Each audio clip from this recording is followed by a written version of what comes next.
أعوذ بالله من الشيطان الرجيم بسم الله الرحمن الرحيم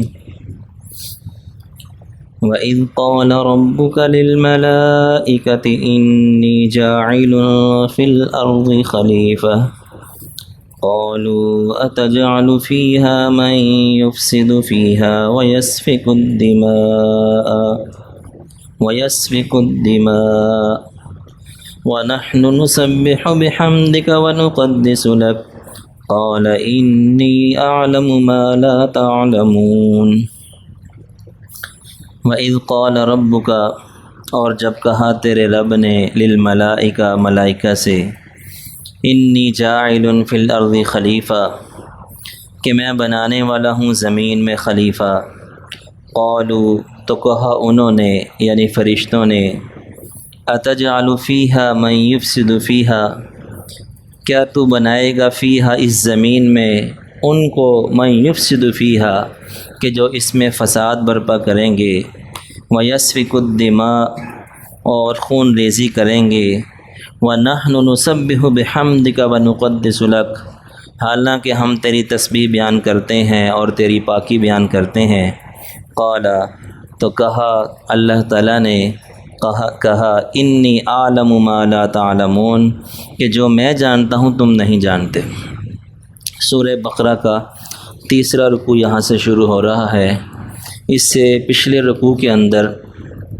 توحید، رسالت اور قیامت تین عقائد کا ذکر تھا، تین عقائد کو بیان کیا گیا۔ اب یہاں سے اللہ تعالیٰ یہ فرما رہے ہیں کہ اس دنیا کو جو اللہ تعالیٰ نے اس کائنات کو بنایا ہے اس کا مقصد کیا ہے۔ اس کائنات کو بنانے کے بعد یہاں پر جو مخلوقات اللہ تعالیٰ نے بسائی ہیں اس کا مقصد اب یہاں سے بیان کیا جا رہا ہے کہ اللہ تعالیٰ نے کہا للملائکہ، جب کہا تیرے رب نے ملائکہ سے، یہ جو ملائکہ ہے یہ ایک مخلوق ہے اللہ تعالیٰ کی، اور ملائکہ پر ایمان بھی ضروری ہے۔ جو ایمانیات ہیں، ایمانیات کے اندر ہم کہتے ہیں کہ ایمان اللہ پر، ملائکہ پر، رسولوں پر، تو گویا کہ رسولوں سے بھی پہلے ملائکہ پر ایمان کا کہا جاتا ہے، کیونکہ ان کا وجود مقدم ہے کہ فرشتے اللہ تعالیٰ نے بہت پہلے پیدا کر دیے، تو ان کا وجود مقدم ہونے کی وجہ سے ایمانیات کے اندر بھی ان کا ذکر پہلے آتا ہے۔ تو یہ ایک مخلوق ہے، نورانی مخلوق ہے، نور سے بنایا اللہ تعالیٰ نے۔ بلکہ علماء فرماتے ہیں کہ مخلوقات تین طرح کی ہیں۔ ایک وہ مخلوق کہ جو مکلف بھی ہے اور معصوم بھی ہے۔ مکلف بھی ہے یعنی اس کو مکلف بنایا جاتا ہے کہ اللہ تعالیٰ مختلف قسم کے احکامات ان پر نازل کرتے ہیں کہ وہ عمل کریں، اور وہ معصوم بھی ہے یعنی ان سے گناہ سرزد نہیں ہوتے، اور وہ ہیں فرشتے کہ فرشتوں کے متعلق اللہ تعالیٰ نے خود فرمایا لا یعصون اللہ ما امرہم ویفعلون ما یؤمرون کہ اللہ کی نافرمانی نہیں کرتے، اور جو ان کو حکم دیا جاتا ہے پورا پورا وہ حکم پورا کرتے ہیں۔ تو یہ ایک مخلوق مکلف ہے، مکلف کہ جو حکم نازل ہوتا ہے کہ مثلا بعض فرشتوں پر حکم یہ نازل ہوا کہ وہ طواف کریں، تو وہ ہمیشہ کے لیے طواف کر رہے ہیں، قیامت تک طواف کرتے رہیں گے۔ بعض فرشتے ان پر حکم نازل ہوا کہ وہ رکوع میں رہیں تو وہ رکوع میں ہیں، وہ قیامت تک رکوع میں ہیں۔ بعض سجدے میں ہیں، قیامت تک سجدے میں رہیں گے۔ تو یہ مکلف ہیں، ان پر احکامات نازل ہوتے ہیں، اور یہ معصوم بھی ہیں، نافرمانی نہیں کرتے۔ دوسری مخلوق وہ ہے کہ جو غیر مکلف ہے اور غیر معصوم ہے، وہ ہیں چرند پرند، درندے، حشرات الارض، کہ وہ غیر مکلف ہیں، اللہ تعالیٰ کا کوئی حکم ان کے طرف نازل نہیں ہوتا، مکلف نہیں بنایا گیا ان کو، اور غیر معصوم ہے، معصوم نہیں کیا جا سکتا، بلکہ جیسے وہ خون ریزیاں آپس میں کرتے ہیں، لڑتے ہیں، جھگڑتے ہیں، سارے معاملات ہیں، تو وہ غیر مکلف بھی ہیں اور غیر معصوم بھی ہیں۔ اور تیسری مخلوق ہے کہ جو مکلف بھی ہے اور غیر معصوم ہے، وہ ہے انسان اور جنات، کہ مکلف بھی ہیں کہ احکامات نازل کیے جاتے ہیں مختلف، جیسے ہم پر احکامات ہیں مختلف، اور معصوم بھی نہیں ہے بلکہ غیر معصوم ہے کہ انسانوں کے اندر، جنات کے اندر نیک لوگ بھی ہوتے ہیں اور بد بھی ہوتے ہیں، ان میں مسلمان بھی ہوتے ہیں، کافر بھی ہوتے ہیں، ہر طرح کے لوگ ہوتے ہیں۔ تو یہ تین طرح کی مخلوقات ہیں۔ پھر جو بڑی بڑی مخلوقات ہیں اس میں 3 مخلوقات ہیں، ایک فرشتے، ایک انسان اور ایک جنات۔ جنات کے بارے میں آتا ہے ان کو آگ سے پیدا کیا گیا، اور انسانوں کو مٹی سے پیدا کیا گیا، اور فرشتوں کو نور سے پیدا کیا گیا، جیسے حدیث شریف میں آتا ہے جس کا مفہوم ہے ان اللہ تعالی خلق الملائکہ من نور، کہ اللہ تعالی نے ملائکہ کو نور سے پیدا کیا۔ اب یہ بات بھی سمجھنے کی ہے کہ یہ نور جو ہے نا، یہ ایک ایسی چیز ہے، مثلا نور کا معنی ہم کرتے ہیں روشنی، نور ایک ایسی چیز ہے، یہ لطیف سا یہ مادہ ہے، نور ایک لطیف مادہ ہے۔ اب اللہ تعالیٰ کے متعلق بھی نور کا لفظ آتا ہے، جیسے آتا ہے اللہ نور السماوات والارض۔ یہ بات ذہن میں رکھنی چاہیے کہ اللہ تعالیٰ کی جنس بیان نہیں کی جا سکتی، الیاذ باللہ، اللہ تعالیٰ کی جنس بیان نہیں کر سکتے۔ کیوں؟ کہ اللہ تعالیٰ نے تو اپنی ذات کا بتایا ہی نہیں ہے، جیسے حدیث میں آتا ہے لا عبرۃ فی الذات،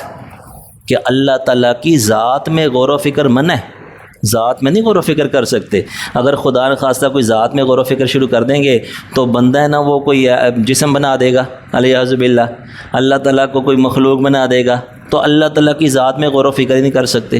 تو اللہ تعالیٰ نے اپنی ذات کا بتایا ہی نہیں ہے، بس اللہ تعالیٰ پر ایمان یہ ہے کہ اللہ تعالیٰ موجود ہیں، ہمیشہ سے ہیں، ہمیشہ رہیں گے، بس۔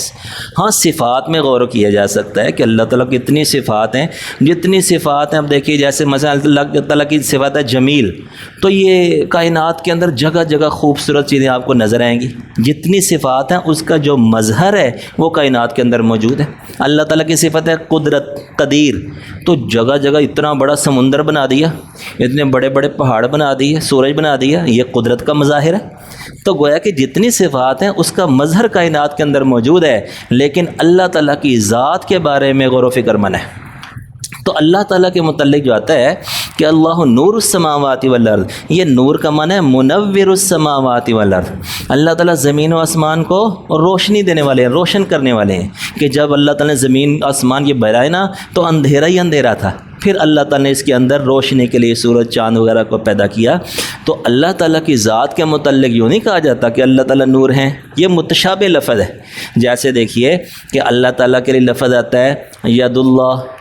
ید اللہ کا لفظ آتا ہے قرآن میں، حدیث میں مختلف الفاظ آتے ہیں، وجہہ اللہ کا چہرہ، رجلہ رجل بھی آتا ہے پاؤں۔ تو یہ جتنے الفاظ ہیں یہ سارے متشابہات ہیں۔ اللہ نور السماوات، اللہ نور ہے، بھئی کیسے؟ یہ متشابہ ہے، ٹھیک ہے، یا تو اس کی تعویل کریں گے یا متشابہ ہے۔ اللہ کا ہاتھ، یہ متشابہ ہے، اللہ کا چہرہ، یہ سب متشابہات ہیں، اس کا کوئی ہم اس کی کیفیت بیان نہیں کر سکتے، ٹھیک ہے۔ تو گویا کہ جو فرشتے ہیں یہ اللہ تعالیٰ کی مخلوق، ایک نور اللہ نے مادہ پیدا کیا، اس سے فرشتوں کو پیدا کیا، تو یہ ایسی مخلوق ہے کہ اس پر ایمان رکھنا ضروری ہے۔ اب ہمارے ایک پاکستان کے بانیوں میں نام آتا ہے سر سید احمد خان صاحب کا، ان کے نظریات بہت ہی باطل قسم کے تھے، اگرچہ ان پر کفر کا فتویٰ نہیں لگایا گیا، احتیاط بھی اسی میں ہے، لیکن بہت ہی گمراہ کن نظریات تھے۔ ان میں سے ایک نظریہ یہ بھی تھا کہ وہ فرشتوں کے منکر تھے، تو گویا کہ وہ جنت جہنم کی کوئی تعویل ہی کرتے تھے، الیاذ باللہ، تو اور فرشتوں کا بھی وہ انکار کیا کرتے تھے، فرشتوں کے بارے میں ایسی عجیب عجیب تعویلات کرتے تھے کہ وہ بالکل انکار ہے۔ تو فرشتوں پر ایمان رکھنا ضروری ہے، ایمانیت کا حصہ ہے۔ تو جب کہا تیرے رب نے ملائکہ سے انی جاعل فی الارض خلیفہ، کہ میں زمین میں خلیفہ بنانے والا ہوں۔ اب یہ جو خلیفہ ہوتا ہے نا یہ 3 طرح کا ہوتا ہے۔ ایک خلیفہ وہ ہوتا ہے کہ بادشاہ محتاج ہے تو اس کو ایک بندے کی ضرورت ہوتی ہے، بلکہ کئی افراد کی ضرورت ہوتی ہے، اس نے کام کرنے ہوتے ہیں۔ جیسے ملک کا ایک وزیر اعظم ہے تو اس کے نیچے وزیر اعلیٰ کتنے زیادہ ہوتے ہیں، کتنے زیادہ لوگ ہوتے ہیں۔ تو محتاج ہونا یہ وجہ ہوتی ہے خلیفہ بنانے کی، نائب بنانے کی، جبکہ اللہ تعالیٰ تو اس سے پاک ہے محتاجی سے، کہ اللہ تعالیٰ کے بارے میں آتا ہے کہ اذا اراد اللہ شیئا ان یقول له کن فیکون، کہ اللہ تعالیٰ جب کسی چیز کا ارادہ فرماتے ہیں تو بس وہ کن کہتے ہیں، ہو جاتا ہے۔ تو اللہ تعالیٰ تو کوئی ضرورت ہی نہیں ہے، تو پھر خلیفہ کیوں کہا یہاں پہ؟ دوسرا یہ کہ خلیفہ تب بنایا جاتا ہے کہ جب بادشاہ نے کہیں جانا ہو، جیسے نگران وزیر اعظم ہوتا ہے کہ جب وزیر اعظم باہر چلا جاتا ہے تو پیچھے ایک بندے کو نگران بنا جاتا ہے، نائب بنا جاتا ہے، جبکہ اللہ تعالیٰ کے متعلق ایسا بھی نہیں کہا جا سکتا، کیونکہ هو الاول والآخر والظاہر والباطن، اللہ تعالیٰ تو ہمیشہ سے ہیں، ہمیشہ رہیں گے، تو لہذا جانا آنا بھی کہیں نہیں ہے، پھر خلیفہ کا کیا معنی؟ تیسرا مطلب ہوتا ہے کہ خلیفہ تب بنایا جاتا ہے جب بادشاہ نے مرنا ہو، کہ بادشاہ جو بڑا ہوتا ہے اس نے مرنا ہوتا ہے تو وہ خلیفہ بنا جاتا ہے کہ میرے مرنے کے بعد یہ خلیفہ ہوگا۔ تو اللہ تعالیٰ کے بارے میں حی لا یموت، کہ اللہ تعالیٰ تو ایسا زندہ ہے کہ موت کا محل بنیں گے نہیں۔ تو پھر یہاں پر جو کہا کہ اللہ تعالیٰ خلیفہ بنانے والے، اس کا مطلب اللہ تعالیٰ خود ایک جگہ بیان فرما رہے ہیں کہ بندوں کو جو خلیفہ بنایا کہ فاحکم بین الناس بالحق،